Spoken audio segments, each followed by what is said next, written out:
Fala, equipe, eu sou o professor Ricardo Ambrosio. E aqui é o doutor João Mendes. E você está em mais um? Físio Sem Limites. Caraca, hoje foi uma batida forte, achei que ia derrubar. Ainda bem, estamos treinando, né? Tá melhorando um pouquinho. Bora. Tá melhorando. E quem nós iremos receber hoje, doutor João Mendes? Estamos aqui com dois convidados especialíssimos para falarmos sobre o mundo aí do hospital, né? Do mundo hospitalar, mas principalmente aí também dos cuidados paliativos, oncologia, entre tantas outras coisas, mas a gente vai discutindo isso aos pouquinhos. Estamos aqui com Ana Carolina e professor também Daniel Alveno. Mas... Dalveno. né?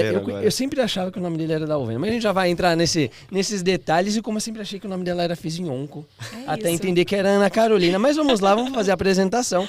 Estamos aqui com a fisioterapeuta Ana Carolina. Ela é graduada pela Unify em São João da Boa Vista, foi primeiro lugar na residência de oncologia no AC Camargo Center, de 2019 a 2021. Pós-graduada em reabilitação cardiopulmonar, mestrando em oncologia pelo AC Camargo Cancer Center, coordenadora de fisioterapia também no AC Camargo e criadora, obviamente, aí do @Fisionco. Seja muito bem-vinda. Olá, Cara, obrigada. que top. Você viu só que currículo? Nossa senhora. Tá tudo bem ler o seu agora, Dani? Pode? Pode só falar meu nome. Só o nome mesmo? Deixa só o nome. E estamos aqui com o doutor Daniel Antunes Alveno.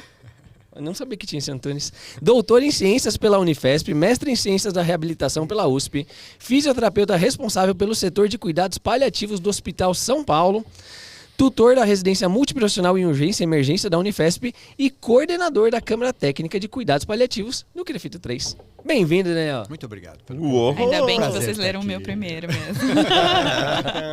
E ambos são muito disruptivos, né? Criaram muito conteúdo e trouxeram muita informação em áreas que habitualmente as pessoas não falavam, pelo menos especificamente para fisioterapia, né? Ou não divulgavam tanto conteúdo, né, cara? É um tema aí, às vezes um pouco sensível pra galera, que o pessoal não aprende com tanto afinco. Eu, particularmente, aqui no caso da Ana, eu nunca tive oncologia na faculdade. Só pra você ter noção, era coisa muito pincelada e cuidados paliativos, acho que até Menos hoje nem ainda. se fala, né?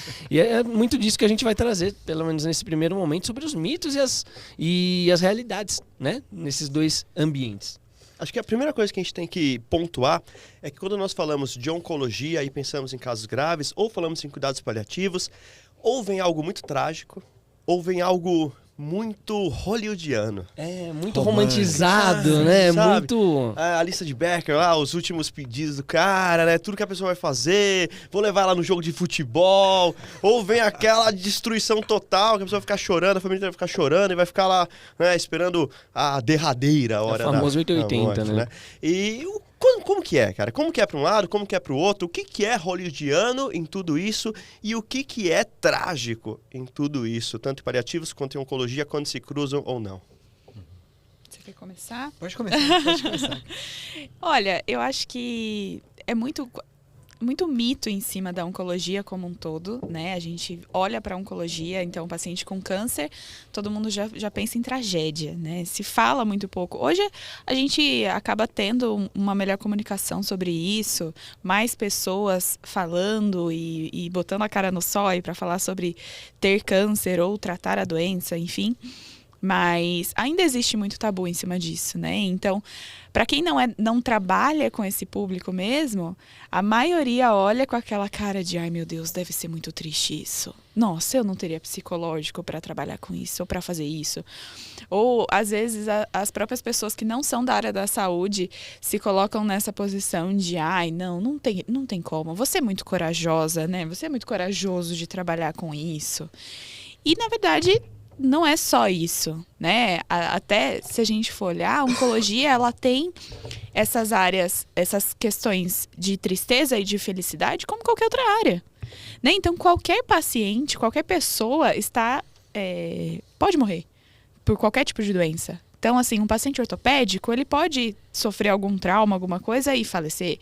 Um paciente neurológico, ele pode ter uma evolução ruim da doença e falecer. Então, enfim, a gente tem essas variações aí de momentos bons e momentos ruins em qualquer área. É que ainda, pelo próprio contexto do histórico em relação aos diagnósticos oncológicos, né? Há alguns anos atrás as pessoas nem falavam que tinham câncer. né? A minha avó mesmo, ela fala doença ruim, até hoje. Sim, sim, sim.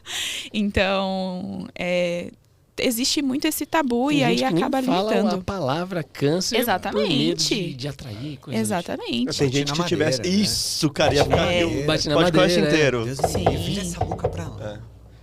E, então, eu acho que é muito disso, assim, existe falta até de conhecimento mesmo das pessoas em geral, que gera esse grande tabu de é só tristeza, é só dor, é só coisa ruim, nananana. A oncologia é menos E aí? trágica do que parece, então. Com certeza.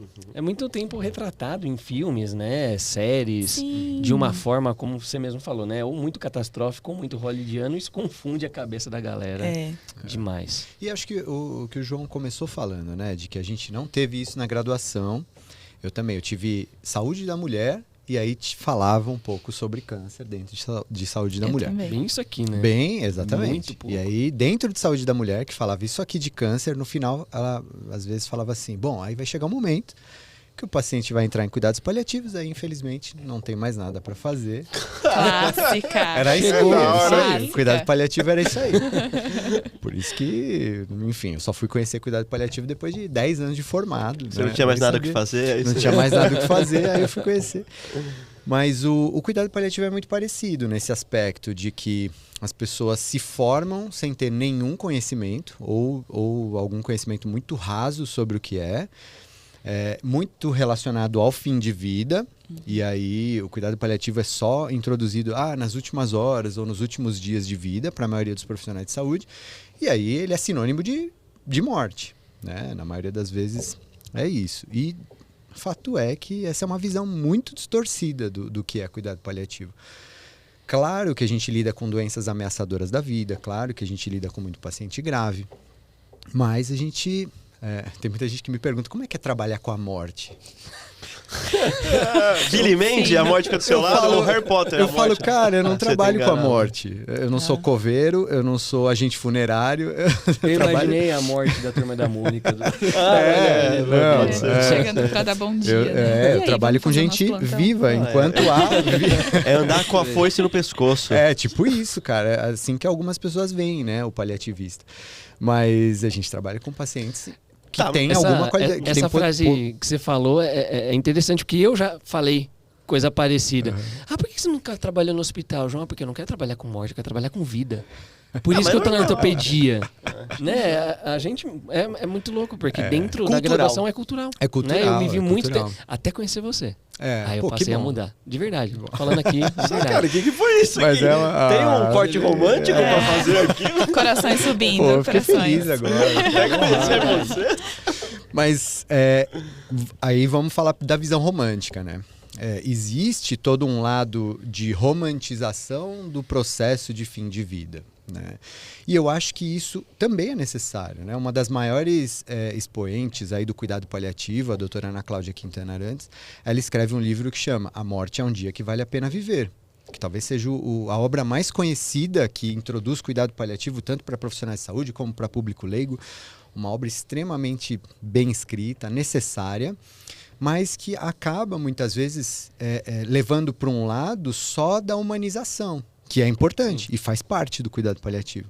Só que se a gente não tiver conhecimento técnico, de conduta, de comunicação, técnica de comunicação, habilidade de comunicação, capacidade de desenvolver outros profissionais que provavelmente vão saber menos que você na sua equipe sobre esse assunto, além da humanização, vai se tornar uma coisa só de mãozinha na mãozinha, colocar a foto da família, a música, o acolhimento, o carinho. Cerveja com amendoim na praça? Exatamente.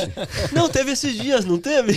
Eu não tô... Semana passada os meus residentes levaram um paciente Foi bacana, pô. que queria tomar cerveja e comer amendoim, que era uma coisa que ele adorava fazer. Ele falou, puta, faz tempo, o que o senhor sente falta? Tomar minha cerveja com amendoim.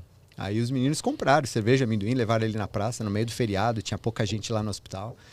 Eles levaram... Cara, isso é sensacional. É hollywoodiano. Sim. É Não, isso hollywoodiano, cara, isso mas isso é Entra sensacional. o Pat Mas- Adams, o mas é filme do isso. Pat Adams nesse Faz sentido. parte, né? exato, Pat Adams, ótimo exemplo, né? A gente tem que entender que Pat Adams é um grande exemplo de humanização que está dentro de um filme, de um contexto, mas ali eu não sei, não é uma crítica não, mas eu não sei quanto de controle de dor, ele realmente conseguia fazer com os pacientes. Controle de dispneia, funcionalidade, ganho de força, autonomia, dignidade, ele estava dando. Claro, dignidade dentro da humanização é uma coisa. Dignidade do cara conseguir ficar sentado assistindo uma TV, ou dele ter condições de respirar sem oxigênio, enfim. Faz um corte aí. Dalveno critica Pat Adams. Não, de jeito nenhum. Não, já estou falando isso para quem não tem essa interpretação. Ó, tô ajudando. Cara, você falou um termo que é muito bom: humanização. E na área de vocês dois, o quanto cuidados paliativos bem realizados é confundido com humanização, tal qual o quanto você entendeu o paciente de forma biopsicossocial, de forma multidimensional, oncológico, se confunde com a humanização do processo? Eu acho que não são coisas separadas. Faz parte do processo essa questão da humanização, da atenção ao paciente como um todo, da necessidade das necessidades básicas mesmo do paciente, que é como o Daniel falou, né? A gente vê muito a romantização no sentido de realizar vontades, de deixar o cachorro ir visitar, de a família poder ficar mais tempo, essas questões mais emocionais, né? Essa cura emocional nesse sentido, mas tem todo um processo por trás que é na qualidade de vida daquele paciente. Porque não é porque ele está em cuidados paliativos ou não é porque ele já está em fase final de vida que ele não está vivendo, né? Então ele precisa faz parte desse cuidado, dessa preocupação, ele conseguir ir tomar um banho de uma forma confortável, seja numa cadeira higiênica no chuveiro, né, seja até no leito se for necessário, mas ele ter a capacidade de sentar, de conseguir comer, né, de conseguir conversar. Então, assim, eu acho que não tem como desvencilhar essa questão de humanização, de cuidado como um todo do paciente, na atenção à funcionalidade, tudo isso está envolvido e é parte do processo. E eu acho que é justamente essa a ideia de cuidados paliativos, de que às vezes as pessoas se confundem um pouco, porque não tem como separar. Né? É tudo parte do processo mesmo. E é aí que é realmente esse cuidado. Então, eu acredito que realmente não tem essa separação. Não dá para se confundir, porque tem que existir parte de tudo isso durante esse processo. E um profissional de saúde, ele pode ser extremamente humanizado e fazer tudo errado, tecnicamente. Exatamente. Ele pode ser muito um cara que conversa bem, que humaniza, que acolhe, que, que é gentil, que é legalzão. Gentil, legal, propõe essa coisa do o cachorro visitar, a família, a foto, a música e tal. E é o rei da distanase. O papo terapeuta. O papo terapeuta, Sim. Exatamente. Só que não controla bem sintoma, que não entende qual é a real demanda funcional e de sofrimento de aspectos, como você falou, não só físicos, mas psicossociais e espirituais. É o cara que faz para tirar foto, às vezes, e postar no Instagram, que está humanizando o atendimento. Mas será que ele está olhando para a biografia daquele paciente, entendendo qual é a real necessidade dele naquele momento? Que ontem era uma, hoje pode ser outra e amanhã pode ser outra completamente diferente. Ele se preocupa com isso de verdade ou não? Você usou o termo distanásia. Pode só ajudar a gente rapidinho, só para esclarecer? Distanásia. Distanásia é um conceito da bioética, né, que fala sobre prolongar a vida de alguém artificialmente às custas de procedimentos fúteis e obstinados, que levam em consideração apenas tempo de vida, mas não qualidade de vida. Então, vamos lá, um paciente que não tem nenhuma perspectiva de melhora funcional, cognitiva, e que está na UTI em ventilação mecânica, todo mundo sabe que ele vai morrer. Por conta do desenrolar da doença dele e tal, o cara não tem mais chance de recuperar e voltar para a casa dele com qualidade de vida, por exemplo. Ele vai falecer. Estar na ventilação mecânica, estar com dieta, estar com oxigênio, estar com drogas vasoativas, só estão prolongando um processo de fim de vida dele. Portanto, isso é errado, tecnicamente. É antiético, inclusive, mantê-lo assim. Cara, eu tô respirando fundo agora, que vai começar as perguntas que podem, né? Exatamente, já estava olhando aqui e já pegando. Falando nisso, se algum de vocês já vivenciou isso, né? De pacientes que você teve algum serviço hospitalar, ou às vezes até de familiares. Ou até domiciliar. Até domiciliar. Putz, que nem nós vivenciamos com um colega, né? Que se você comenta aí, se você já passou por uma situação similar, que você vê que parece que estão segurando a todas as custas a pessoa na terra, né? Parece que realmente estão, segurando e usando... Muita gente fala, parece egoísmo, né? Das pessoas que estão em volta. Você já passou por uma coisa similar? Comenta embaixo, né, cara? Isso aqui é extremamente importante para nós conhecer a história de vocês, poder fazer essa interação. Só para eu ficar claro. Então, peraí, se alguém não conseguir respirar sozinho, não conseguir se alimentar sozinho, não conseguir ficar bem com o oxigênio que está disponível aí na atmosfera, e nós ofertarmos tudo isso para ele com as tecnologias atuais, que ponto divide ser distanásia e que ponto divide não ser? Ótima pergunta essa. O que define se é distanásia ou não é qualidade de vida. Então, por exemplo, um paciente que é um DPOC grave e que precisa de oxigênio em casa. Um catéterzinho de oxigênio e ele anda lá com o cilindro dele, com o cachorrinho dele. Com concentrador, exatamente. Esse cara, ele tem qualidade de vida, ou seja, ele consegue interagir com a família, ter vida social por conta do oxigênio que está ajudando ele a respirar? Sim. Então, isso não é distanásia. Vamos um paciente mais grave, um paciente com esclerose lateral amiotrófica, que depende de traqueostomia, ventilação mecânica, e está lá com o BiPAP dele em casa. Ele está sendo mantido vivo artificialmente por uma ventilação mecânica. Isso é distanásia? Depende. Mas, Daniel, ele é consciente orientado? Depende. Se ele virar para mim e falar assim, cara, isso para mim é qualidade de vida. Estar na ventilação mecânica, mesmo sem me mexer, mesmo mexendo só os olhos. Stephen Hawking, lembra de Stephen Hawking? Sim. O cara, com ela, viveu mais de 50 anos com ela, ele traiu a mulher, escreveu 5 livros, teve filho, enfim, né? O cara é um puta gênio e ele tinha qualidade de vida? Pô, tinha, então aquilo não era distanásia pra ele. Agora, eu já tive paciente consciente, orientado com ela, que vira pra mim e fala assim, eu não quero mais essa ventilação mecânica. Eu não quero mais viver desse jeito, sendo mantido vivo artificialmente. Então, isso passa a ser distanásia. É claro que não é numa conversa, né, gente? Isso é um acompanhamento, tá? E aí o paciente, agora vamos para outro tipo de paciente. Paciente que não tem cognição nenhuma e que está sendo mantido vivo por uma sonda, uma gastrostomia, ou uma traqueostomia, enfim. Sempre vai ser distanásia. Cara, que ele respirou fundo, hein? Sempre.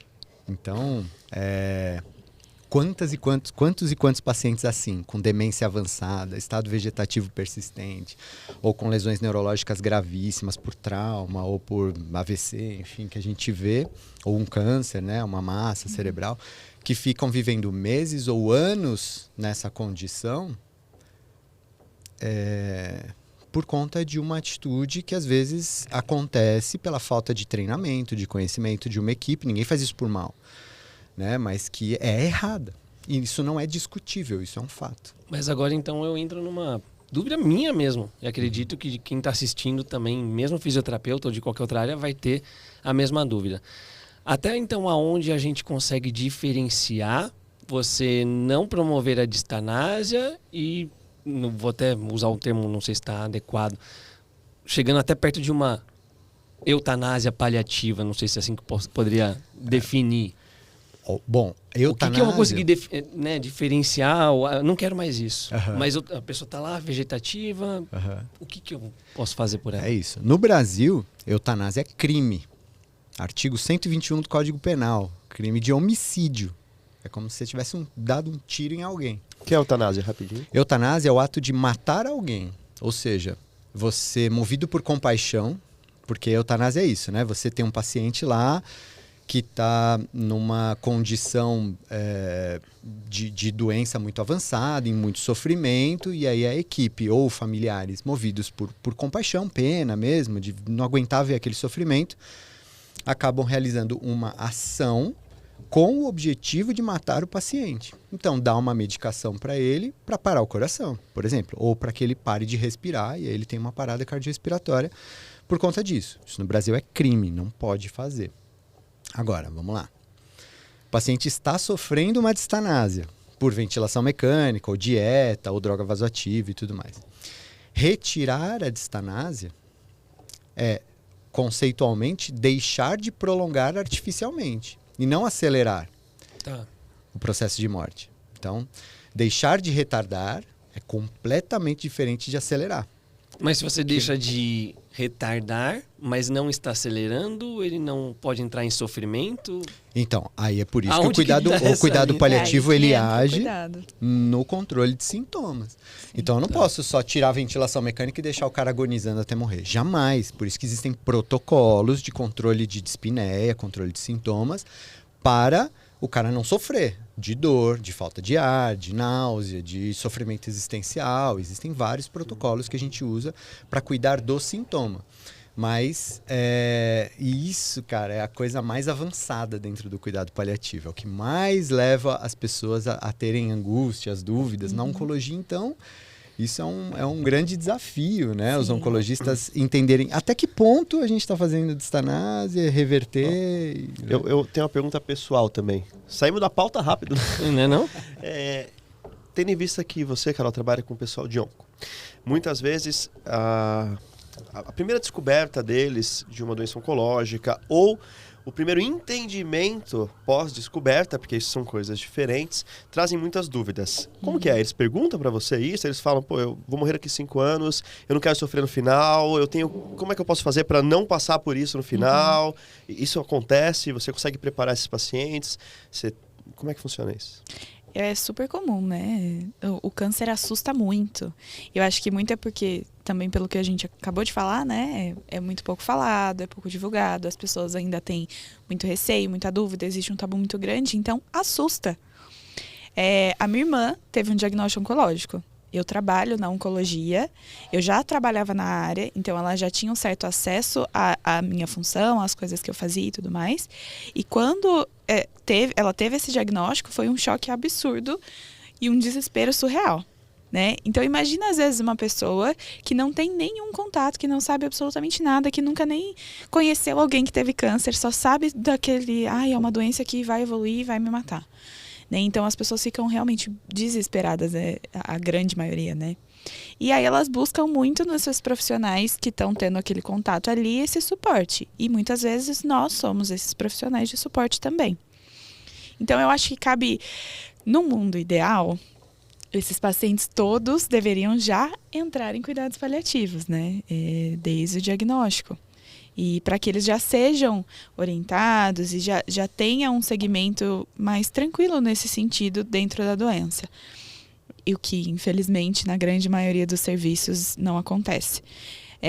Então, eu acho que vale muito essa questão de ajudar o paciente a entender a situação que ele se encontra, né? A quebrar esse estigma de que o diagnóstico é uma sentença de morte. Esse acho que é o principal fato que a gente tem que bater em cima, sabe? Então, porque não é sempre assim, não é esse o único sentido da vida daqui pra frente. Então, eu acho que é mais por aí, assim. Me surge uma dúvida ainda, aqui, ó. Vamos pensar nos casos que serão assim. Que serão casos de sofrimento e que serão casos breves de sofrimento. A gente sabe que alguns diagnósticos de umas questões, muitas vezes, sei lá, gastrointestinais, que são mais difíceis e tudo mais, e a expectativa de vida é baixa e é realmente com péssima qualidade. Como que funciona aí? Quando ele realmente sabe que vai ser ruim. De fato, entendeu? Acabou. É isso. A gente tem 1 ano e será um ano péssimo. E aí? Oferecer todas as possibilidades possíveis para que não seja tão péssimo. O que é um ano péssimo para você? Pode ser várias coisas. Pode ser uma pessoa que tem 6 meses de vida e aí ela, tudo bem, lida com isso de uma forma tranquila e encara o tratamento numa boa. E por mais que seja doloroso, por mais que às vezes a gente olhe para aquilo e fala, meu Deus, isso está sendo péssimo, para a pessoa não é. E ela está aproveitando os dias com a família, ela está viajando, ela está fazendo coisas que ela sempre quis fazer e tudo bem. Ou pode ser uma pessoa que tenha 2 anos, 3 anos de vida e que vai passar esses 2, 3 anos se sentindo a pior pessoa do mundo, a pessoa mais péssima do mundo. Então, é muito individual e eu acho que cabe a todos nós como equipe e como profissionais que estão trabalhando com esse paciente essa questão de atender a demanda que ele traz e realmente oferecer as possibilidades, porque a gente tem muitas possibilidades. Então esse paciente ele não precisa ficar sentindo dor, ele não precisa ser disfuncional, ele não precisa ficar, enfim, ser limitado, né? A gente tem possibilidades para oferecer para esse paciente, que talvez para você seja suficiente, para o João não, mas a gente tem esse leque de possibilidades a oferecer. E aí é onde entra a necessidade do profissional ser capacitado para ter possibilidades para oferecer. Né? Então, é aí que é a grande questão. Até quando a gente conversou, que você falou, do que a gente pode conversar? Falou sobre essa importância dos pacientes entenderem a necessidade de buscar profissionais especializados. Mas isso, quando se tem possibilidade de acesso financeiro, como que é? Não necessariamente. O Alveno trabalha num hospital público que tem um cuidado paliativo. Não, eu também trabalho num hospital público que tem um similar. Mas Sim. existe uma demanda que a gente não consegue atender, né? Sim. Pensando no Brasil, Sim. a gente está falando de uma região muito favorecida, né? Sim. Aqui nós temos o privilégio da realidade. É uma realidade boa. Eu concordo Sim. com você. Eu concordo que ter dinheiro faz diferença na qualidade de fim de vida que você vai ter. Sim. Total. Desde que você tenha condições de ter acesso a bons profissionais. Porque tem muita gente com dinheiro que vive meses ou anos sem nenhum nível de consciência, sendo mantido vivo artificialmente. E profissional que você paga caro e ele continua sendo... E vou te Exatamente. falar que às vezes o dinheiro proporciona muito mais sofrimento do que esse outro quando existe cuidado. uma disputa familiar pelo seu dinheiro, você vai continuar vivo ali por muito Exato. tempo. Pode até ter que certeza. se resolva. Pega, assim, vou dar alguns exemplos aqui, ó. Schumacher. Não sabemos como ele tá. Mas se ele tivesse bem, ele já estava aparecendo, né? Pode ter certeza. Então, quantos anos o cara tá provavelmente numa cama, com um nível de consciência muito ruim após um trauma? Alguns relatos de hospital militar, por exemplo, de colegas que falam assim, cara, o paciente não pode morrer, porque senão a família para de receber o benefício dele. Gente. Então, Nossa, esse é o tipo de Ave situação. Maria, Santa Mãe, peraí. eu trabalho em hospital público. Crianças que nascem com deficiências cognitivas graves, malformações graves e que são mantidas vivas artificialmente, sem nenhum contato com o meio, distanásia, por anos. Muitas vezes sem, inclusive, nem receber visita de familiar. Por quê? E por que a mãe tem dificuldade, a equipe tem dificuldade de paliar e de retirar suporte de vida? Porque existe um benefício, que é um auxílio-doença, que às vezes os pais vivem com esse benefício de auxílio-doença. E aí, enquanto a criança estiver viva, coração batendo, eles continuam recebendo esse auxílio. Então, gente, eu tô aqui jogando uma realidade que não é... Vocês falaram de romantização, mas nós temos o outro lado, né, da distanásia, que não é só a falta de conhecimento. Não, às vezes envolve até uma certa crueldade de manter o paciente vivo movido por outros interesses. Às vezes até da própria equipe, quando no serviço domiciliar, isso é feito baseado em liminar para receber do convênio. Perfeito. E o cara recebe lá 300, 400, 500 reais a visita dele num paciente que não tem demanda, às vezes, entendeu? E às vezes o cara fica meses, anos fazendo aquele tipo de trabalho. E ele acaba, inclusive, convencendo a família, né? Seduzindo a família de pequenas melhoras, de pequenos é muito ganhos. fácil fazer isso. Muito claro, fácil. porque você Pra quem tá alimentar com uma ilusão, necessidade ali, quem quer um pouco de esperança, é muito fácil. É de muito fazer. fácil. A distanásia, ela é muito sedutora. Porque, cara, assim, ó, é um discurso do tipo, estamos fazendo tudo para salvar a vida do seu familiar. Herói. É o heroísmo. Estamos usando todos os recursos. Veja como nós somos bons Vamos no até que o a gente final, faz. lutamos até o fim. E o cuidado paliativo não é sobre retirar tudo e não fazer nada. Pelo contrário, é fazer o que é certo. Você deixar de paliar um paciente que tem indicação de ser paliado é cometer um erro. Não é uma opção terapêutica paliar. Se o paciente precisa ser paliado e você não está paliando ele, você está errando com ele. Então, é por isso que o treinamento ele é tão necessário atualmente e, infelizmente, tão poucas pessoas têm acesso. Agora, pegando pelo lado da gestão, que acho que vocês também podem me informar melhor. Você falou agora um pouquinho do lado dos interesses de outras pessoas, mas pensando agora na formação dessas equipes. Você falou agora há pouco que boa parte dos locais não tem equipes para cuidados paliativos, seja lá na área de atuação que for. Por que não tem, sabendo da importância desse cuidado? Por que os hospitais ou instituições não investem não só na capacitação, mas talvez na contratação, isso onera muito para eles, é muito caro o cuidado paliativo, não é? Eles têm que manter para poder dizer que tem um número ali de atendimentos. O que acontece nesse ponto de vista de gestão das instituições? Tem muitas questões envolvidas, na minha opinião, em relação a isso.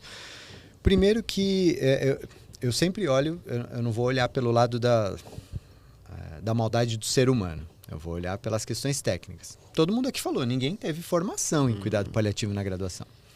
Se nós não tivermos, os nossos professores tiveram, menos ainda. Os gestores antigamente, menos ainda.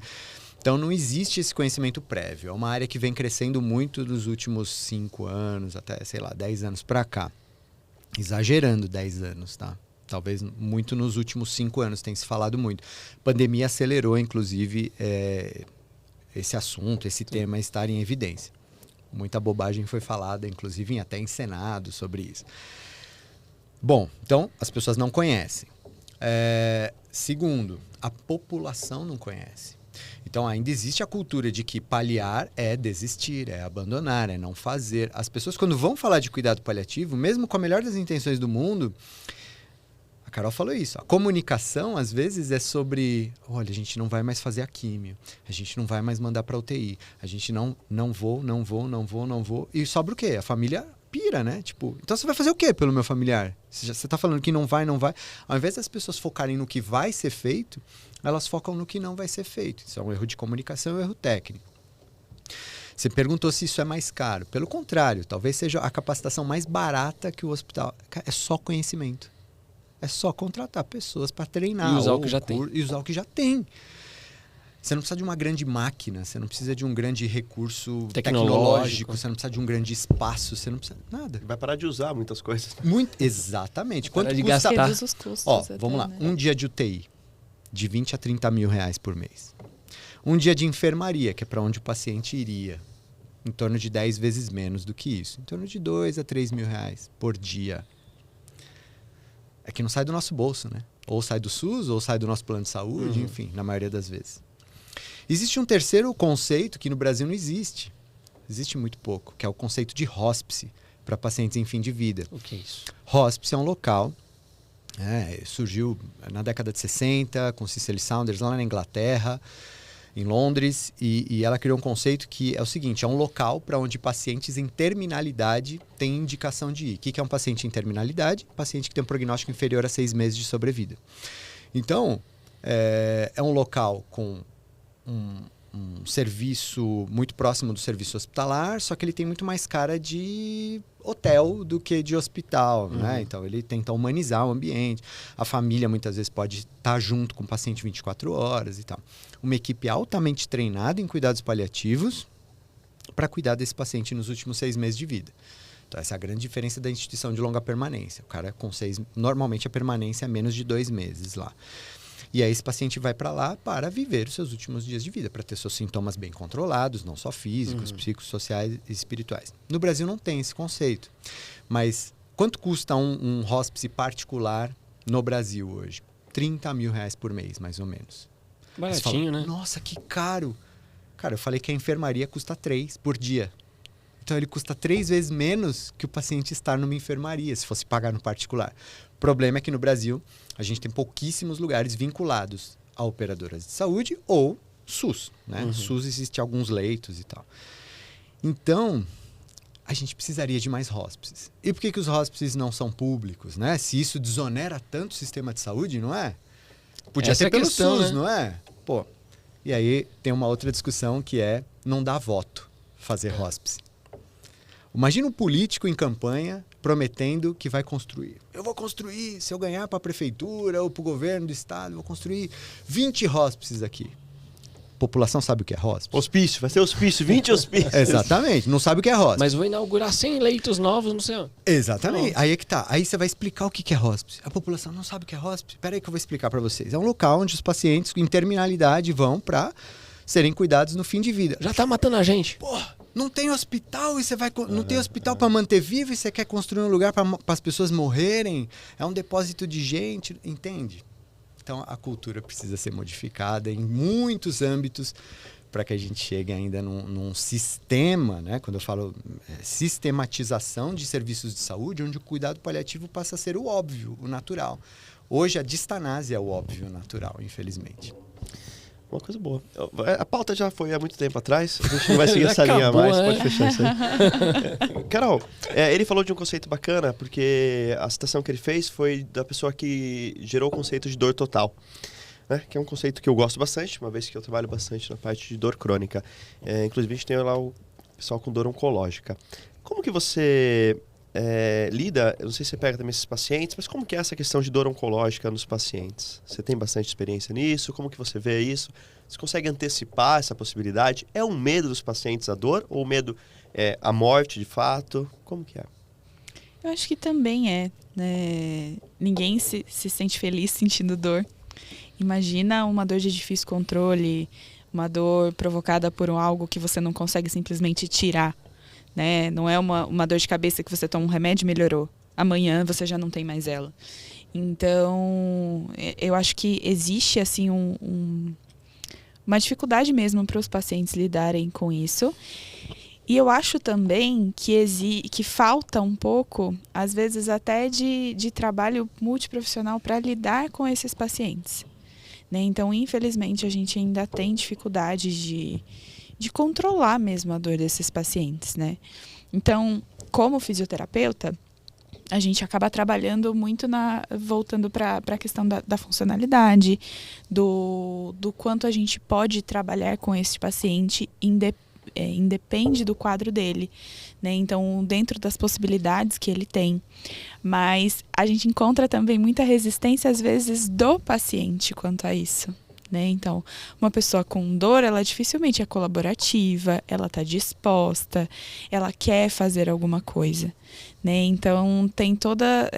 eu acho que existem diversas barreiras nesse sentido da dor, tanto de o controle ideal, que nem sempre é possível, por diversos motivos, quanto dessa acessibilidade ao paciente mesmo para poder trabalhar com isso.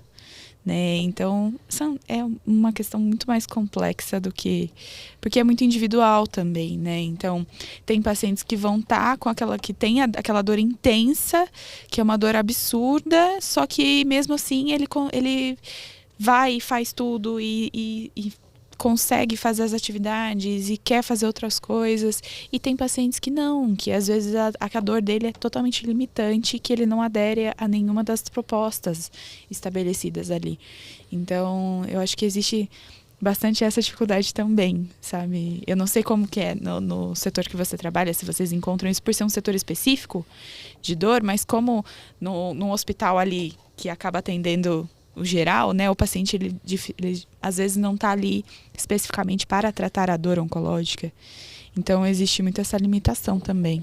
Não, lá no setor a gente recebe os pacientes que não conseguiram ter o controle de dor pelos outros setores, né? Uhum. Então, a dificuldade é porque já foi feita uma série de intervenções. Isso, que muitas vezes não seguiram uma organização que seria a melhor colocada para quem estuda dor, né? É claro, mas também a gente entende, porque não dá para qualquer paciente que fala, estou com dor, a dor permaneceu, e ele fala, então vai para a dor crônica, que aí o setor iria implodir, né? Não cabe, né? A gente consegue fazer de 8 pacientes no dia, com mais 4 para encaixe, é o que a gente consegue fazer a equipe, cara, imagina. Né? Tem uma demanda muito grande. Uma coisa que vocês comentaram, e eu acho muito bacana, principalmente o Daniel falou, eu não trabalho com a morte e tudo mais. E você falou, não, a oncologia não tem final trágico. Cara, mas surge uma dúvida para mim. Surge uma dúvida, né? Vamos falar bem rapidinho. Primeiro, só responde isso, tá bom? Tá bom. Quantos pacientes que você pega em cuidados paliativos que sobrevivem mais do que um ano? Cara, depende, porque no meu setor... nós temos 10 leitos dentro de um hospital público vinculado a um pronto-socorro, onde os pacientes, na sua maioria, são pacientes com uma gravidade maior. Né? Então, eu não sei te dizer em porcentagem, mas eu chutaria menos de 20%, 15% mais ou menos dos meus pacientes, no perfil de pacientes que a gente trabalha. E você acha que existe indicação tardia para cuidados paliativos? Nossa, demais. Beleza. Agora, uma coisa importante. Do setor de oncologia que você pega, né? Quando você fala que as pessoas realmente têm muito medo da morte, isso não é tão assim. Para qual tipo de doença oncológica isso não é tão assim? Para qual tipo ainda é? Pelo menos uma base, assim, para a gente entender. Porque senão a gente vai generalizar muito no ponto contrário, né? Eu digo porque a dor crônica que a gente pega, os pacientes com dor oncológica estão, de fato, com doenças em estágio de terminalidade. Falei bonito? Bonito. Porque não é o paciente, é a doença que está em estágio de Isso, terminalidade. eu Assisti o gravei stories dele hoje, Foi essa cara. semana, né? Foi essa semana que teve o stories tudo ao Tem vivo. alguém- Muito tem feliz alguém que o pessoal acompanhando. assiste o que eu posto, cara. Meu Deus do Orgulho. céu, cara. Eu, o João e sua mãe. Eu também assisti, tá? Obrigado, Aí, Carol. Ah, Se vocês não perceberam, o Daniel, ele tá mais magro. Depois a gente vai postar a foto dele com o rosto gordinho. Porque ele falou pra gente hoje, ninguém reparou, eu emagreci. Ficou triste. Vamos valorizar. Bom, mas vamos lá, agora só pra gente retornar à pergunta. Como funciona, no questão de oncologia, as doenças, as condições oncológicas que ainda apresentam uma terminalidade breve? Olha, é difícil responder essa pergunta, porque é muito subjetivo, é muito individual. E é claro que, assim, no dia a dia, a gente acaba, às vezes, se deparando com ao mais pacientes com certo diagnóstico, que estão evoluindo com prognóstico ruim, ou alguma outra doença que a gente já sabe que talvez ele vai evoluir melhor. Só que é muito, assim, é difícil determinar, entendeu? Qual você tem mais experiência? Olha, na minha prática mesmo, eu já vi muitos pacientes com diagnóstico de câncer de pâncreas com prognósticos ruins. Mas eu também já tive pacientes com diagnóstico de câncer de pâncreas que seguiram a vida lindos e belos depois do tratamento. Então o negócio não é se assustar. E eu acho que o principal é não... O foco não é você vai morrer pela doença. Você vai morrer um dia. Pode ser pela doença? Pode não ser pela doença. Você, eu, o João, o Daniel, todo mundo. E aí, assim, o que me incomoda, às vezes, quando a gente vai falar sobre oncologia ou até sobre cuidados paliativos, é que todo mundo foca nisso. Tipo assim, você recebeu o diagnóstico oncológico? Então, como você sabe, como que você está lidando com o fato de que você vai morrer? Não é esse o foco, entendeu? Vai acontecer, pode ser que aconteça muito breve, pode ser que não, mas o foco principal não tem que ser o ponto final, sabe? E eu acho que é aí que é importante também a gente pensar nesse sentido, porque é o decorrer do processo, não é a linha de chegada, é o caminho. Então, assim, ok, o paciente às vezes está com um prognóstico muito ruim, ele está na fase de terminalidade já, é menos de 6 meses de vida. Eu sei que ele vai morrer, para que eu vou focar nisso? Eu vou focar em dar melhores dias para esse paciente nesses 6 meses que ele tem, nos 5 meses que ele tem, nos 3 dias que ele tem. Né? Então, assim, eu sei que as pessoas olham muito para isso e aí acaba sendo até meio inevitável às vezes. E para mim, ou para o Daniel, para alguém que já está habituado, né, na área, acaba sendo um pouco mais claro essa visualização desse sentido. Mas a morte é algo que vai acontecer em algum momento. É igual eu falei no começo, qualquer paciente pode falecer, de qualquer área, de qualquer setor, de qualquer especialização que a gente vai estar atendendo. Né? Então, esse não é o objetivo, esse não é o foco principal. Né? Então, tem pacientes que vão ter um diagnóstico com um prognóstico muito bom, tem pacientes que vão ter diagnóstico com um prognóstico ruim, e é isso, a gente tem que lidar com o que vai acontecer no meio do caminho. Assim, como você falou, para vocês que estão habituados e vivenciam isso, é tudo muito fácil. Mas vocês estão me explicando aqui pra gente, parece um mundo tão simples, deve ser, né? Mas assim, parece um mundo tão simples, por que a gente não faz isso dessa forma há tanto tempo? Mas eu queria entender um pouquinho melhor sobre como é a comunicação com o paciente. Porque para nós profissionais é tudo fácil entender tudo isso. Mas e para um paciente, até onde o profissional é sincerão ou segura algumas informações para tirar o foco de algumas situações, mas a pessoa deveria saber daquilo, mas não está sabendo. Como, você fala muito sobre comunicação em cuidados paliativos, Sim. muito mais do que qualquer outro recurso. Como é essa comunicação com o paciente? Até onde eu vou, até onde eu sei onde ir? Como que daria para entender melhor isso? Cara, nós profissionais... Palavras que você não pode nunca usar, se é que existem, entendeu? Proibidas. Não, foi fantástico isso. Até pro residente não falar no corredor e todo mundo ficar falando, nossa, olha, velho do céu. Não, porque assim, você tem um paciente que não tem um bom prognóstico. Onde que eu vou falar? Olha, realmente aqui não vai dar bom, aqui vai dar ruim. Cara, mas o que eu posso falar? Acho que a gente, partindo do princípio que a nossa formação, ela foca em medidas curativas, né? Como, principalmente nós, fisioterapeutas, aprendemos que quanto mais você fizer pelo paciente, melhor ele fica, né? Teoricamente, é isso que nos é ensinado. E a morte, ela é vista como um fracasso para o profissional de saúde. Puta, o que eu fiz de errado? Onde foi que eu errei? O que eu deixei de fazer para o paciente ter morrido, né? E quando a gente...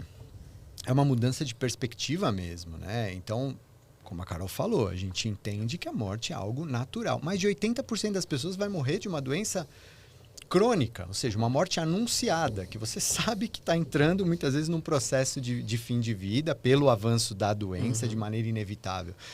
Então, não deveria ser novidade para a maioria das pessoas. Mas é o que você falou. Ninguém quer lidar com isso racionalmente. Pensar que isso vai acontecer e pode acontecer. Bom, nós profissionais de saúde, então, temos que ter uma visão dentro da racionalidade, até para que a gente não tenha... Eu falo muito, né, nessa comunicação e tudo mais de fadiga de compaixão, por exemplo, que é quando você deixa o seu sentimento interferir na sua tomada de decisão.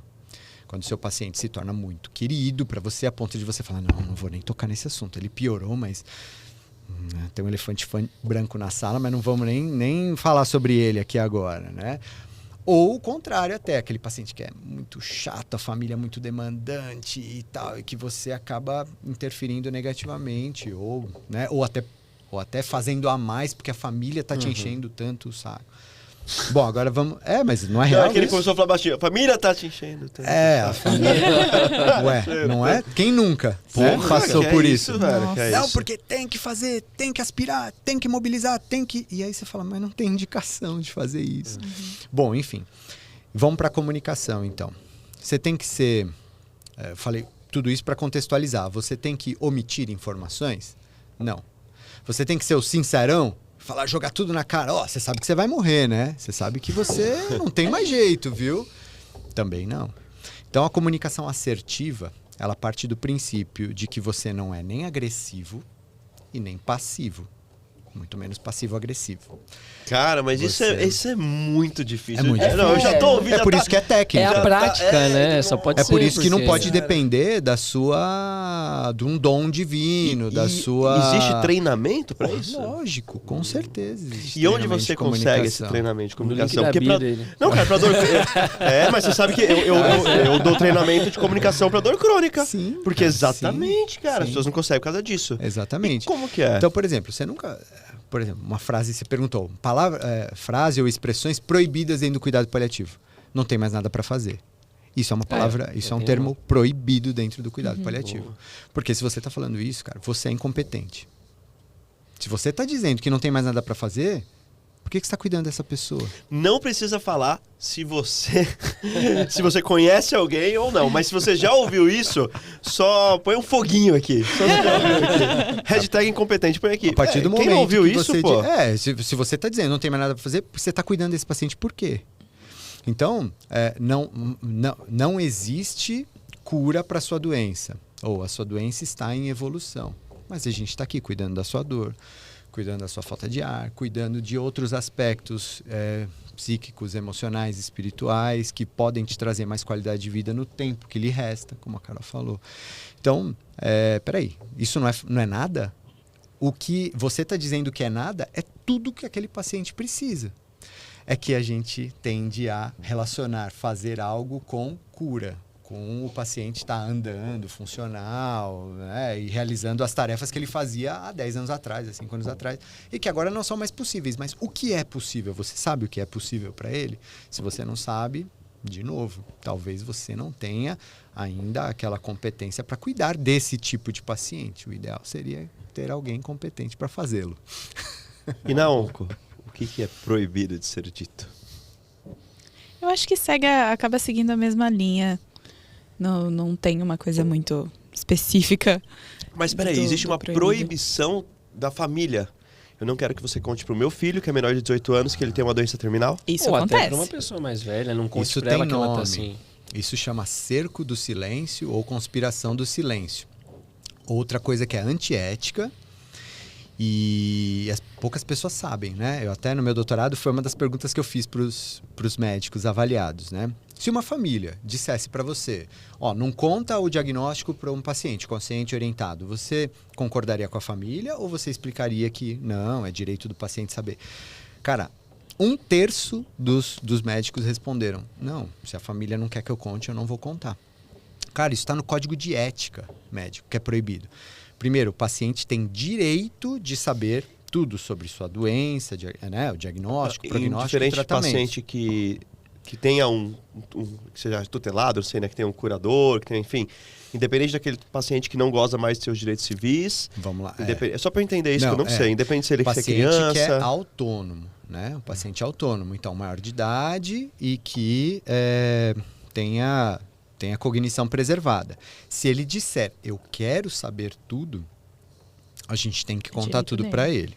Agora, ele pode... A primeira pergunta que a gente faz é justamente essa. Você gostaria de saber tudo? Sobre sua doença, prognóstico e tudo mais? Ou você prefere que a gente converse com alguém da sua família ou alguém de sua confiança?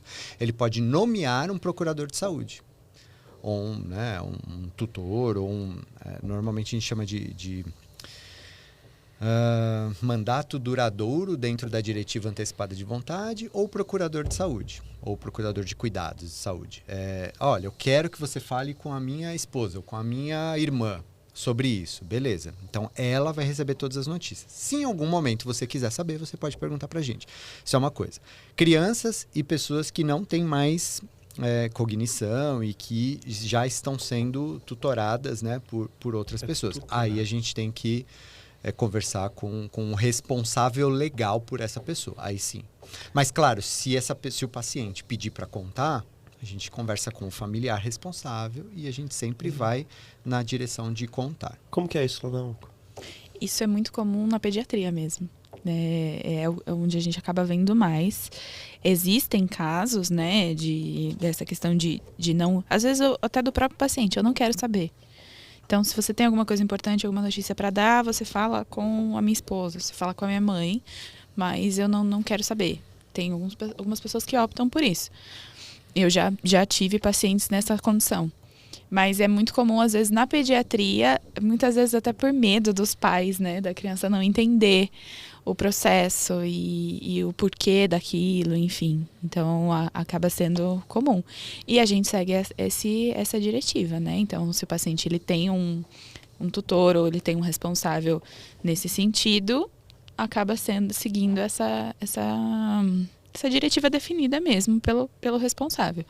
Agora, se é um paciente consciente orientado e ele tem interesse de saber, ele tem total direito de saber todas as condutas e prognósticos. Né? Mas não é o que acontece. Exatamente. Não Exatamente. é o que acontece. Muitas vezes as famílias fazem o cerco do silêncio, a conspiração do silêncio. Não só a família, né? A equipe. Quem está fazendo isso é a equipe. Então...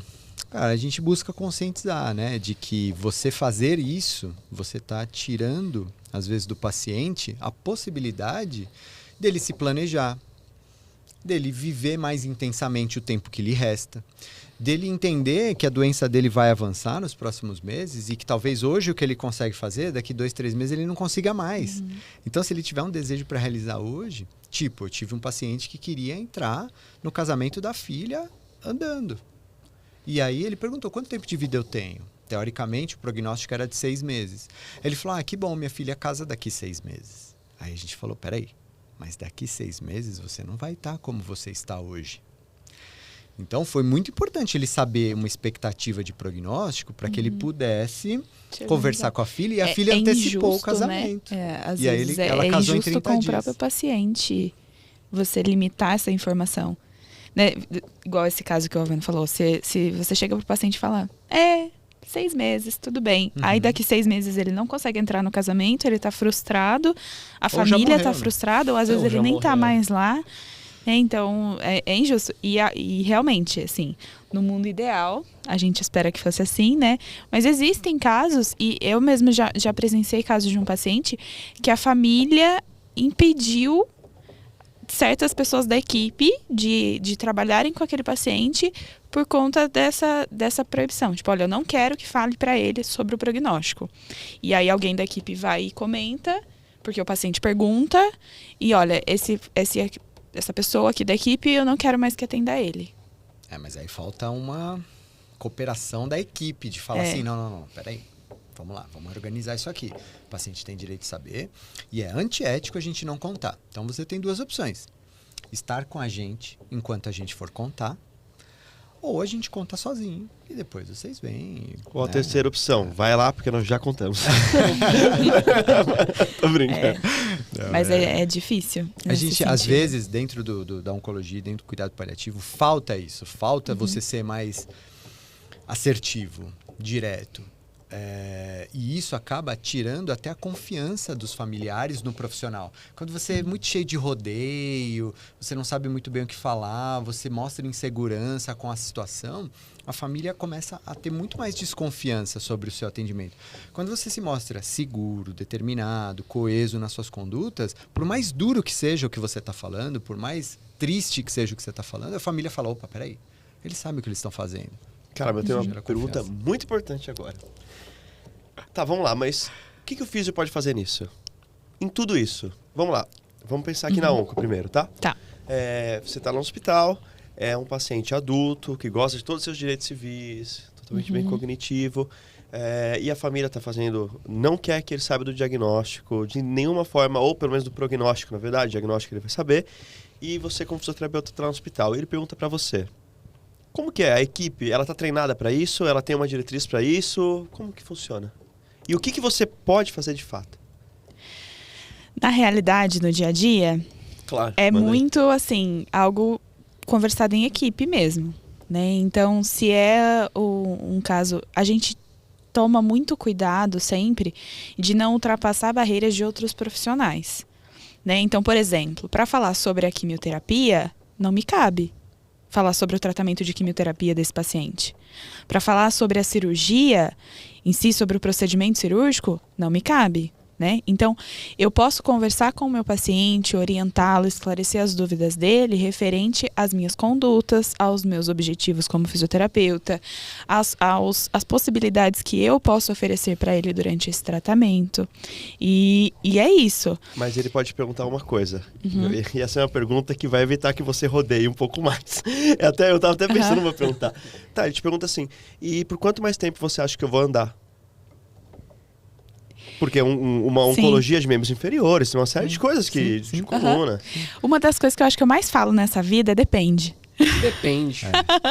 E não é rodear. Eu não posso falar para o meu paciente, você vai andar mais 5 meses.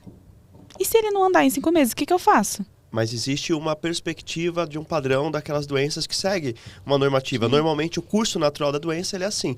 Uma dor lombar, o curso natural da doença, 45 dias, uma dor lombar aguda, ela vai bem. Sim. Mas a gente não consegue definir. Sinceramente, eu não tenho coragem de falar para um paciente, daqui 5 meses, ou daqui 1 mês, ou daqui 1 semana, você vai estar andando. Eu não tenho essa coragem. Porque eu vejo no meu dia a dia o quanto que um paciente pode mudar de um período para o outro. Às vezes, meu paciente de manhã, ele tá super bem, à tarde ele não tá. Então, eu não posso garantir nada para ele, nem em supra-expectativa, nem em subexpectativa, entendeu? Porque é muito volátil a situação desse paciente, principalmente quando ele está internado, principalmente quando ele está na UTI. E aí, eu não posso garantir. É muito comum, eu tenho muitos pacientes, tanto em ambiente hospitalar quanto em atendimento domiciliar, que eles falam, e quanto tempo você acha que eu vou ficar forte de novo? Ou quanto tempo você acha que vai demorar para melhorar esse sintoma? E eu não consigo dizer, eu não posso dar um prazo para esse paciente, porque ou ele vai se frustrar, ou eu vou jogar muito baixo para ele a situação que vai acontecer com ele. Então, não é rodear, é que realmente a gente não consegue definir. Não é algo objetivo que eu consiga dar um prazo. Para isso, para a equipe já estar preparada, né? Chegar lá e essa pergunta vai rolar e a resposta tem que ser nesse caminho. Assim, só para complementar, né? Carol está falando é real. E sempre que eu recebo uma pergunta capciosa de um paciente sobre prognóstico funcional e tudo mais, então vamos lá. Eu vou voltar a andar, por exemplo? O paciente já não está andando. Vamos lá, vamos partir desse princípio que ele não está andando e ele fala, eu vou voltar a andar? Mesmo que a resposta seja não, a minha primeira resposta para ele é: por que você está me perguntando isso agora? O quanto isso é importante para você? Parece imbecil essa pergunta, né? Pô, como assim? Eu andava e agora eu não estou andando. Mas porque muitas vezes o que eu quero saber é a pergunta por trás da pergunta. Então, se ele está me perguntando se ele não vai andar, é porque ele está preocupado com algo que ele fazia enquanto ele andava. Então vamos lá, o que você gostaria de fazer que você não está fazendo? Porque você parou de andar?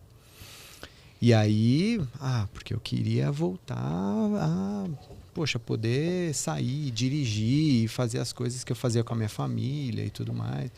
Então vamos entender o que está te limitando hoje, quais são as coisas que eu consigo te adaptar. E sobre voltar a andar ou não, vamos lá. Se existe alguma possibilidade, né, como a Carol falou, se eu não sei se vai ou não vai, mas existe alguma possibilidade, muitas vezes eu traço 2 cenários possíveis. O nosso objetivo é te treinar para fortalecer, para ver se você volta a ficar em pé, para ver se você volta a ter força, para voltar a andar. Se você responder positivamente a tudo isso, os passos vão ser esse. Agora, se com o tempo a gente entender que sua doença está evoluindo, você está sentindo mais dor, mais dificuldade, mais fraqueza, o nosso objetivo vai sendo readaptado. A gente vai recalculando ali a rota, os objetivos terapêuticos. Mas eu quero entender o que para você é importante hoje, dentro desses 2 cenários. Se você voltar a andar e se você não voltar a andar. É claro que essa conversa ela é muito mais longa do que isso que eu estou falando. Mas ela precisa ser franca. O cara, muitas vezes, ele precisa sair dessa conversa entendendo que é uma possibilidade ele não voltar a andar também, né? É que assim, eu vou fazer essa pergunta e depois o Joãozinho segue aqui, tá? Eu sou muito prático. Eu tô pensando num caso pessoal. Cara, eu não aceitaria uma resposta desse tipo. Quem vai me comunicar a má notícia? Então vamos lá, tá bom. Não, você entendeu o que eu quero dizer? Assim, eu tô assim, eu tô agoniado, cara. Tá bom. Eu tô aqui, eu quero saber, velho, como é que vai ser daqui 1 ano? Como é que é normalmente pra aqui 1 ano? Quantos pacientes já atendeu igual a mim? Tá, você atendeu 1000? Como que eles foram? Você entendeu o que eu quero dizer? Tá bom. Então, ele tá falando comigo como se fosse paciente. Agora depende da má notícia.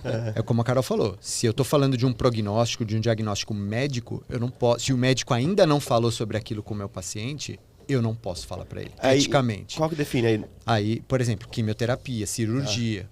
O médico ainda não falou com o meu paciente sobre possibilidade cirúrgica. Aí você tá falando de tratamento. Ou de uma nova... Eu tô falando de tratamento. Beleza, isso eu não posso. Aí minha resposta seria, cara, é uma angústia para você? Então vamos lá, eu vou conversar com o seu médico, a gente vai marcar uma reunião juntos e a gente vai conversar sobre isso. Bacana, tá bom? Bacana. Beleza, isso é uma coisa. Agora, você tá me perguntando sobre um prognóstico de reabilitação fisioterapêutica. Eu vou voltar a andar? Cara, o nosso objetivo é esse? O meu objetivo com você é voltar a andar? Eu como fisioterapeuta. Se sim, eu tenho que ser honesto com você. Cara, o meu objetivo é esse com você. Eu estou fortalecendo, meus exercícios têm esse objetivo de te fazer voltar a andar. Agora, o meu contrato com você é de meios e não de fins. Eu não consigo saber o resultado que eu vou ter com você. Eu consigo propor a conduta que eu considero mais indicada, mais adequada e mais correta. Agora, o resultado, eu não posso te garantir. Então, se eu começar a propor isso para você e você me responder positivamente, cara, maravilha, a gente vai progredindo. Se eu começar a ver um resultado que não está sendo satisfatório, a gente vai recalculando a rota. Essa foi perfeita, perfeita. O João vai ter uma série de perguntas agora. E depois eu tenho uma lista que vai entrar exatamente no que você falou agora, cara, que é fantástico, mas você esclareceu muito bem minha dúvida. Porque eu fico agoniado porque, caso eu ou alguém muito próximo passe por isso, eu não quero que a conversa com vocês seja nos últimos dias da pessoa, como aconteceu com uma pessoa que a gente tem em comum, e a conversa que eu tive com o Daniel foi no primeiro e nos últimos dias. Isso não foi bacana para minha vida, né? Eu poderia ter feito diferente, talvez. Então por isso que eu estava agoniado aqui. Né? Mas depois eu tenho uma lista que vou até anotar para eu não esquecer. Desagoniei você um pouco. Tô até com medo disso daí. Quiser anotar aqui, ó. Pode anotar, não, vou anotar para anotar aqui mesmo. Vamos lá, gente. Na verdade, eu não sei nem que lista é essa do que ele tá querendo propor aí, dá até medo. Por isso que eu falei, anota no computador aqui, porque eu já vou bater no olho e entendendo o que ele quer falar. Mas assim, a gente pergunta para vários convidados aqui, não está na pauta, ele falou que eu ia seguir aqui, mas não vou agora. Tem uma palavra que ele usa muito, que eu aprendi com ele, galhofa. Sabe o que é galhofa? Galhofa é uma sacanagem, alguma coisa assim. Exatamente. Né? E pela experiência de vocês, que não é de agora, já faz bastante tempo, o que é galhofa dentro da oncologia e dentro do cuidado paliativo? O que vocês já vivenciaram e viram e falaram, meu Deus do céu, por que isso aqui está acontecendo desse jeito? Pode começar? Pode começar, que eu ainda tô processando o significado da palavra. Galhofa, pô. Eu não conhecia isso, gente. No meu interior não tinha essa palavra, não. Lá em São João da Boa Vista não tinha. Ninguém fala galhofa lá. Galhofa pra mim... Eu também nunca falei, eu aprendi com ele. Galhofa, pô. Galhofa pra mim é... Não tem mais nada pra fazer... Entubar para conforto. Aí, isso é galhofa. Isso é galhofa. Vamos entubar para conforto. Aí, chegou o rei da galhofa. Agora. Não, o cara falou que vai entubar para conforto, eu sei que não sabe o que tá falando. Podia lançar tá um fatal fake, né? Com isso daí, né? Podia lançar um fatal fake. Pode? Pode. Sedação paliativa é eutanásia. Cuidado paliativo é eutanásia. Estubação paliativa. Estubação paliativa é eutanásia. Então, que mais? Pô, tem acho que muitas coisas assim. Morfina para sedação. Eu acho que muita coisa, cara. Preciso pensar aqui. Lembra de mais alguma? Dieta em fim de vida. Se tirar a dieta em fim de vida, o paciente morre de fome. Olha, tá tudo anotado isso daqui. De passagem. Tem bastante coisa. Mas assim, o que você já viu, ou você também, o que vocês já viram dentro de um hospital que vocês falam, meu Deus, não é possível que esse profissional tá fazendo isso. Sei lá, vou dar um exemplo muito bobo que aconteceu com uma paciente minha que não é no hospital, é num ambiente domiciliar, que não tem nada a ver com cuidado paliativo nem oncologia, mas uma cuidadora derrubou, meio que caiu ali com a paciente e ela estava orando para que ela levantasse, ao invés de levantá-la. Entendi. E não tem nada a ver com cuidado paliativo isso aí? Não, é que ela não tinha força para puxar, né? E começou a orar para... Se essa paciente tem cuidador, ela já está em cuidado paliativo. Olha, não sabia desse conceito. Todo paciente acamado é um paciente em cuidado paliativo. O Daniel é o rei das frases, pelo menos, né? O cara, Deveria, pelo menos. Deveria. Tem indicação de cuidado paliativo. Eu acho que o Daniel treina as frases, cara.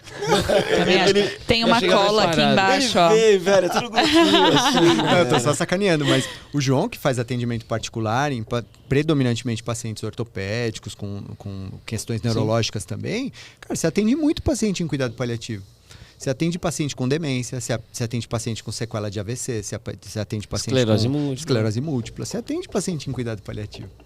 Vou ter que entrar no link da bio dele só pra se especializar melhor. Mas vocês já presenciaram alguma coisa, tipo, muito absurda assim?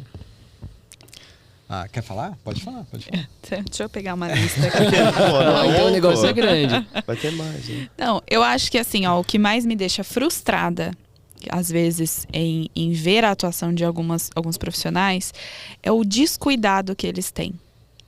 O fato de achar que tá tudo bem fazer isso, de eu sou muito bom, eu posso fazer isso sozinho, ou eu não preciso das outras pessoas da equipe para me acompanhar, ou isso aqui é muito fácil, eu já estou acostumado, então vai e faz de qualquer jeito. Isso me incomoda muito como profissional e como pessoa. Recentemente, eu perdi uma paciente por um erro de um profissional. Né, foi assim, eu tô acostumado a fazer isso, eu vou lá e faço sozinho e vai dar tudo certo. E não deu. Então, realmente, isso me pega muito, me incomoda muito. Porque, até assim, eu não tô há muitos anos na profissão, né? Se for ver, assim, é até recente. Eu tenho menos de 5 anos dentro da oncologia. E por mais que às vezes eu acho que eu saiba muito sobre uma coisa, eu acho que eu nunca vou botar a camiseta de tipo assim, eu sei tudo sobre isso, eu dou conta sozinha, entendeu? Principalmente com paciente. Porque você tá mexendo com a vida de outra pessoa, entendeu? E justamente pela nossa rotina por esses pacientes serem tão estáveis, serem tão voláteis, eu não posso garantir nada sozinha. Então, eu acho que isso é uma das coisas que mais me incomoda. Às vezes não, o que mais me incomoda sempre é ver esse tipo de atitude, é ver esse tipo de posicionamento em alguns profissionais. As pessoas acham, às vezes, que elas sabem tudo, que elas estão muito acostumadas, que elas dão conta sozinha, e aí é onde que a merda acontece, né? Então... É, isso que a gente tá falando, né? Tudo isso que eu falei são coisas que eu vivi, que eu vivenciei. O médico virar e falar assim, não, gente, ó, seguinte, o paciente tá desconfortável, vamos entubar para conforto. E o cara fala isso com uma segurança. Sim. Mas para conforto de quem? Da equipe que não vai ter que vir aqui à noite? Ele fala com uma segurança de como se ele estivesse falando a coisa mais óbvia do mundo e todo mundo em volta, sim, claro, doutor, vamos lá, vamos entubar. E se não tem uma pessoa com alguma cognição e que consegue fazer uma sinapse simples para dizer para ele... Pode anotar que esse é corte. Pode anotar que esse é corte. Muito bom.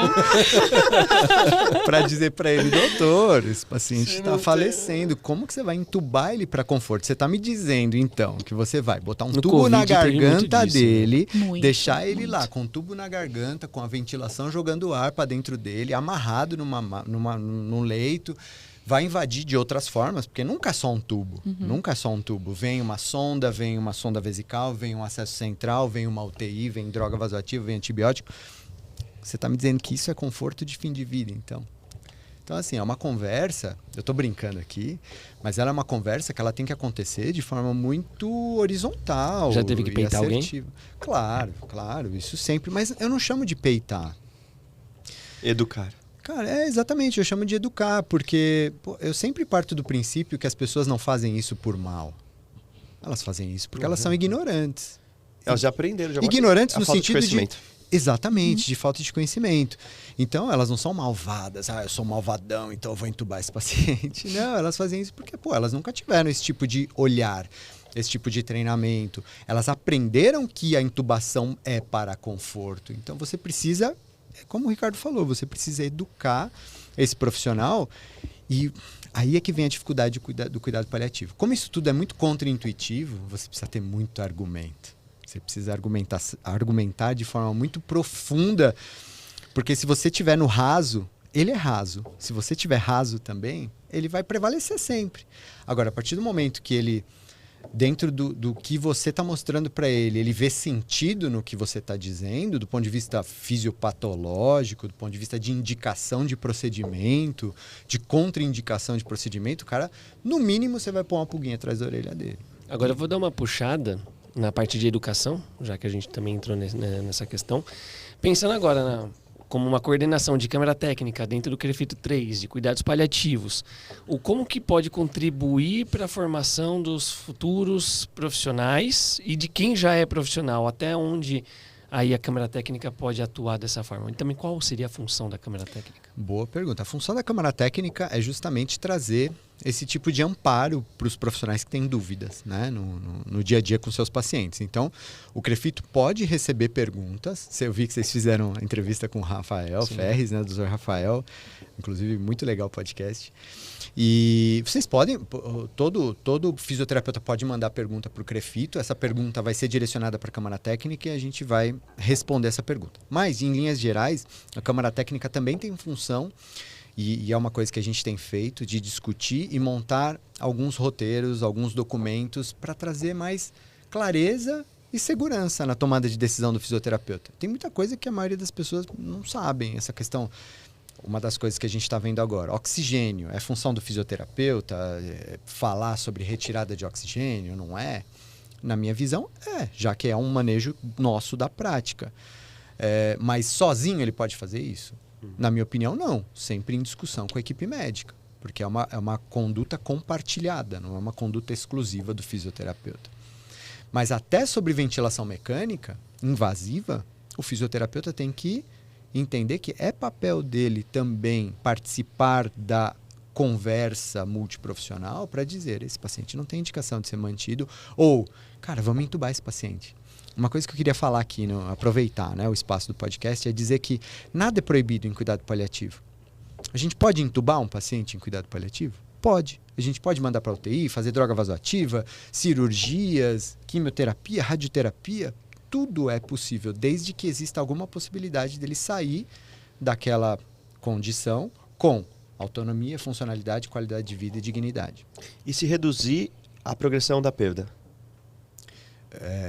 O objetivo, você diz, né? Isso. O objetivo do tratamento dessas condutas todas for reduzir sintoma ou desacelerar um processo de avanço de doença, por exemplo, está super indicado. E se o cognitivo dele não está preservado? Depende. Quanto não preservado? Nada de cognitivo? Não. Aí é distanásia. Sempre. Ótimo. Só queria deixar bem claro. Agora fez sentido.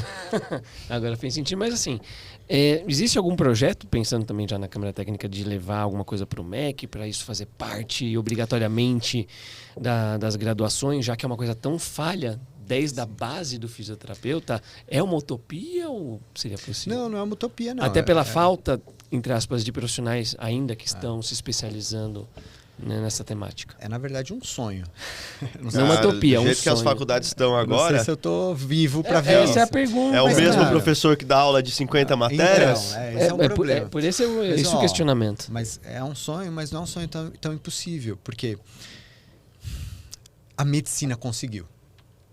Então, a doutora Ana Cláudia Quintana Arantes, ela fez um projeto pedagógico junto ao MEC, obrigando as faculdades de medicina a incluir cuidado paliativo como conteúdo básico na formação de qualquer médico, né? De graduação de médico. Isso é 2022, então é muito recente.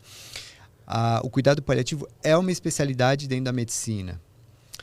Na fisioterapia, não. Ainda é uma área de atuação, é um passo anterior, né? Então, a gente ainda precisa se organizar melhor para que se torne uma especialidade, para que a gente consiga o que a medicina conseguiu. E eu confesso que eu ainda não sei se o caminho vai ser exatamente seguindo esses passos ou se a gente consegue antecipar que esse conteúdo... Para mim, é muito mais importante que o conteúdo seja obrigatório dentro da graduação do que a gente ter uma especialidade de cuidado paliativo. É muito mais importante. Não tem nem comparação. Nem é o meu grande objetivo fazer com que cuidado paliativo seja uma especialidade da fisioterapia a curto prazo. Pode ser lá no futuro. Mas estar na graduação, para mim, é uma emergência. Bacana. Não, mas só, ver seu Instagram. Você viu como eu comecei a falar hoje? Lembrando que o Daniel me ensinou primeiro fisiologia do exercício. Mas vamos deixar isso para depois. Você nem comentou que eu dei aula para você alguma vez. Isso eu não sabia. Cara, ele exigia que eu me reportasse a ele como professor, mestre. Tinha todo um procedimento para chegar nele. Era loucura, cara. Era loucura. Fiquei mais humilde. Tinha uma soberba. Não, jamais. Ele tinha essa barba? Cara, sempre teve, né? Não, era bem mais curta, né? Sim, eu já vi uma foto sua sem barba.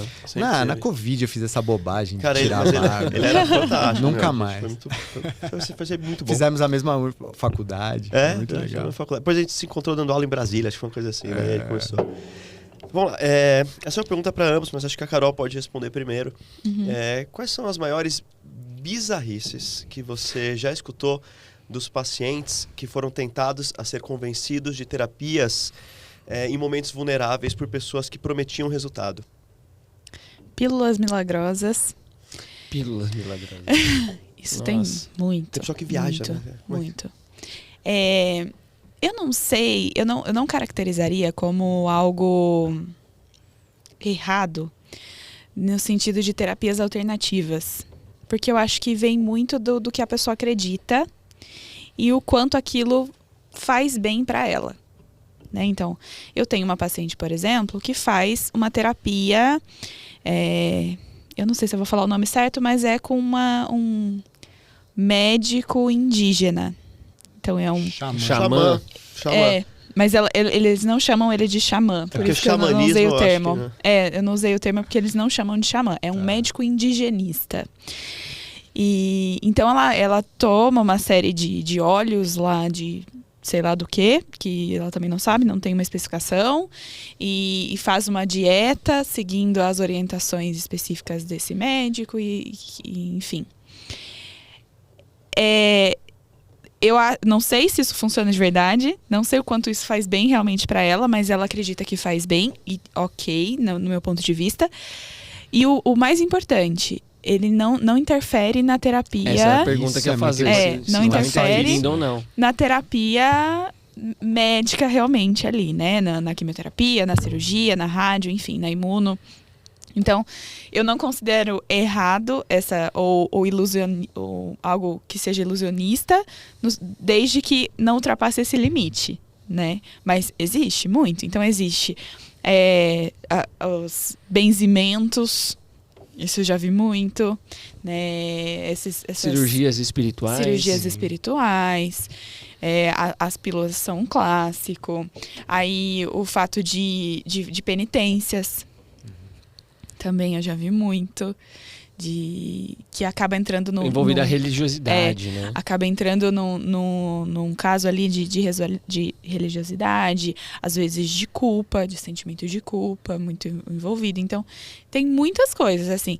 A pessoa, às vezes, ela se vê tão desesperada que ela se apega em qualquer coisa, né? Então, se você me dá essa caneca aqui para um paciente que acabou de ter o diagnóstico, que está desesperado e não sabe o que vai fazer, fala, olha, se você tomar nessa caneca 2 vezes por dia, você vai ser curado? Você acha que a pessoa não vai tomar? Ela vai. Eu também. Às vezes, essa caneca... às vezes, essa caneca, ela vai custar muito caro para esse paciente. E, infelizmente, às vezes, mesmo assim, ele ainda toma. Ele vende a casa, ele vende o carro, ele financia, ele faz parcela, ele se endivida para fazer essas coisas que... Enfim. E quando eles vêm e te perguntam, fiquei sabendo que essa caneca custa 50 mil reais e eu preciso dela para poder, nem vi que tinha água aqui, para poder melhorar. E ela ainda não comprou, mas ela perguntou a sua opinião. Só que ela tá cega por aquilo. Sei. Qual que é o seu posicionamento sabendo que ela não pode pagar, que você já conhece minimamente ali um histórico financeiro dela, situação financeira, e sabe que seria muito ruim, né, para ela. O que você faria? Você já fez alguma vez? Já. Eu não concordo com coisas que eu não conheço, né? E então, assim, não concordo e eu não critico desde que não ultrapasse essa linha, né? Então, igual essa paciente que eu atendo do médico indigenista. Na primeira sessão, no dia da avaliação dela, ela me falou sobre isso, que ela toma esses óleos, o chá, o não sei o quê, e faz a dieta e blá, blá, blá, blá, blá. Qual que foi a minha posição? Tá. E o quanto isso está interferindo no seu tratamento oncológico? A senhora está fazendo a quimioterapia, os seus exames estão vindo de acordo, a senhora passou com a nutricionista oncológica para ela ver sobre essa dieta, o que a sua médica se propõe quanto a isso? Isso está influenciando no seu tratamento oncológico em si? Não tá. Eu sigo todas as orientações, minha médica sabe, minha nutricionista sabe, meus exames estão ok e tudo bem. Isso está te fazendo bem? A senhora está se sentindo confortável? É algo que a senhora sente que está fazendo bem para esse momento? Então, tudo bem. Eu não conheço. Eu não posso te garantir que isso está funcionando, que isso vai ser bom ou não.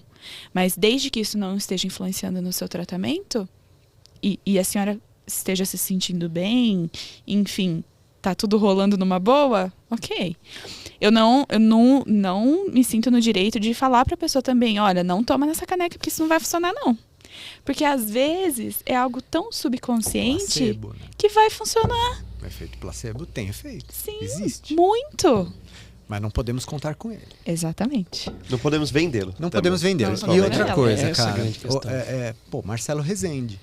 Lembram? Marcelo Sim. Rezende, sabe quem é? O Sim, cara sim. do... Né, o Corta pra mim. Corta pra mim. Putz, pior que eu não sei, eu só sei coisa de desenho, de literatura fantástica. Jornalista, Você não acho que da conhece? Record. Corta pra mim. É, o jornalista. Cara, Corta pra não, mim. minha vida é anime. Comandante Hamilton, não sei o literatura quê. fantástica. Ele apresentava Ô, esses... estilo da Atena Não e tal. sei, cara. Enfim, ele teve um Comandante Hamilton, câncer. acho que Foi eu lembro. pâncreas? Não lembro Eu acho que exatamente. foi pâncreas. Cara, ele largou o tratamento convencional. Ele largou pra seguir, tipo, é isso aí, uma dieta, uns suplementos, caríssimo. Coisa assim, não é caríssimo coisa de R$1.000, é caríssimo coisa de absurdo, 300 mil reais, entende? E tem várias histórias que eu não vou contar aqui, porque eu não tenho prova, enfim. Mas os argumentos são muito coisas que bons eu pra fiquei venda, sabendo. né? Argumentos pra venda, e o argumento era, cara, esquece esse negócio de quimioterapia, você não precisa disso. Você precisa disso aqui que eu vou te vender. Nem vai mais no seu médico, nem vai mais. Vem aqui que eu vou te guiar nesse processo de cura e libertação dessa doença. Então, cara, Sedutor. isso pra mim é Criminoso. É criminoso, sabe? Mas isso é previsto em lei, alguma coisa? Não, claro que não. Não tem como você, tipo, porque uma coisa importante, porque isso tá dentro de um princípio da bioética que chama autonomia, que é o direito à recusa de tratamento. Você não pode obrigar um paciente a se tratar. Por outro lado, olha que interessante, a autonomia você tem direito, como paciente, de se recusar a alguma coisa que lhe foi proposta. O que muita gente confunde é o paciente dizer, eu quero fazer uma cirurgia, eu quero uma nova quimioterapia, eu quero que minha mãe vá para a UTI, porque eu tenho autonomia para pedir que ela vá para a UTI. Não. A ética é bem clara. Você não tem direito a escolher o que você quer, caso aquilo não seja indicado pela equipe de cuidados. Você tem direito apenas de recusar algo que lhe foi proposto em algum momento. É que como existe aquela questão de justiça solidária, você pode realmente entrar com processos por várias questões que você se sinta prejudicado de forma diferente. Muitos profissionais de saúde têm medo da ameaça mesmo. Se minha mãe não for para UTI agora e acontecer alguma coisa, eu vou te processar e eu vou acabar com você. Então, às vezes a pessoa evita aquele transtorno. Às vezes o cara tá 24 horas, 36 horas de plantão, tá morto lá dentro do hospital também. Ele faz para ganhar tempo, até para que ele tenha tempo até de tentar conversar com essa família. Não, tá bom, vamos mandar pra UTI, mas peraí, vamos lá, vou conversar, vamos discutir, vamos mostrar que não tem indicação. Quando é muito não, difícil, a carteirada, cara. Né? Quando não, a carteirada. É o filho do deputado, tem isso. Muito, cara. E aí sim, a morte é o fim errado pra eles, né? De fato, né? Assim, aí não pode, que a gente falou, isso. O cara tem uma posição social, tem dinheiro, tem tudo, e ele tá brigando para que o familiar dele morra pior. Né? Vai morrer, muitas vezes, não há dúvida daquilo, e que ele morra pior. Então é isso, eu parto do princípio que quando a gente diz que não há indicação, é porque a gente tem muita clareza e segurança de contraindicar, porque a nossa tendência é sempre indicar a mais, não indicar a menos. Inclusive eu sendo paliativista. Cara, se eu tenho um pingo de dúvida se o meu paciente deveria ou não estar entubado, ou com dieta, ou com antibiótico e tal, eu falo, sim, mantém, vamos lá, vamos fazer mais um teste terapêutico, mais 48 horas, vamos ver como é que se comporta. Eu sou o primeiro a dizer, não me sinto seguro, sabe? Eu não sou aquele paliativista, vamos tirar tudo, de jeito nenhum, cara, pelo contrário. Muito bom. Gente, quero deixar agora para vocês, tem uma câmera ali, para vocês darem as considerações finais, porque a gente poderia passar tranquilamente mais algumas horinhas aqui, mas senão a gente acaba se estendendo muito. Deixar os recadinhos, deixar também o contato de vocês, o que vocês oferecem, porque realmente é um assunto gigantesco. Né? Até mais simples do que eu podia imaginar. A gente pode marcar outras vezes. Mas você vai voltar outras vezes. A Ana vai voltar outras vezes. Que a gente vai pegando as várias vertentes. Mas eu acho que eu vou deixar primeiro para as damas começarem. Por favor. Carol, por favor. Carol. Bom, eu acho que o mais importante da gente levar em consideração é que a oncologia, os cuidados paliativos, essa área que muitas vezes é obscura para muitos profissionais, ela deve ser desbravada. Ela precisa de mais profissionais capacitados e que tenham base, que tenham conteúdo para seguir em frente, para oferecer o melhor para os pacientes. Então, que esse podcast e que as nossas redes sociais e que qualquer caminho que abra portas para que a gente fale sobre isso e conscientize cada vez mais as pessoas seja muito válido. E para qualquer dúvida, qualquer interesse que vocês tenham, eu estou lá no Instagram, no @fizinonco, à disposição para esclarecer, para conversar, para debater mais. E é isso. Muito bom. Obrigado, Ana. Bom, partindo do princípio que nós não tivemos isso na graduação, provavelmente você também não teve na sua pós-graduação, em algum momento da sua vida acadêmica. E como a gente falou aqui, né?